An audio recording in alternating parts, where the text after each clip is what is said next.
Okay, so for our first steps in putting this skirt together is that we have cut some curves. So we need to make sure our fabric doesn't unravel and stretch out.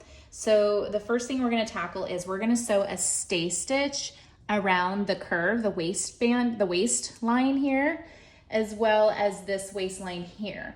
I'm also worried about the curves on our two facing pieces. This is the back facing, this is the front facing, but I'm not gonna sew a stay stitch. Instead, I'm gonna apply the interfacing to it.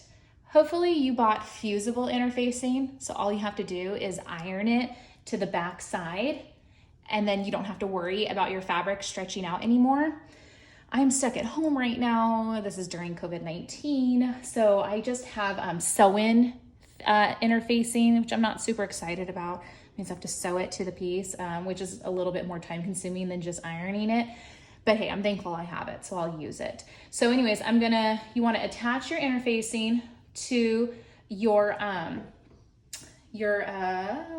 facings. Sorry, I'm using the word facing a lot.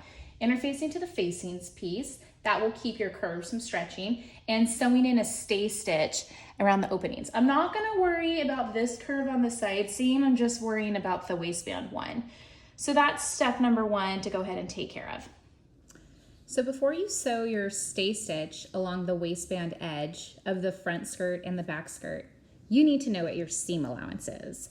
So if you're not sure, go and check your pattern. I believe the sew line is printed on your pattern, and get a ruler and measure it. The pattern I'm using, the seam allowance is 5/8 inch. So I can line up my raw edge to the line that says 5/8 inch. That would be my sew line. But because this is my stay stitch, I think I want it inside my seam allowance. So I'm probably gonna line up my raw edge to the line next to it, which is 1/2 inch. So I'm gonna sew 1/2 inch away from my raw edge. That way my stay stitch will be kind of hidden inside my seam allowance, and it won't be showing on my skirt. So take a minute to make sure you know what your seam allowance is and that you're lining your fabric up the right way. Once you're ready, line it up, put your presser foot down, and you are ready to sew your stay stitch.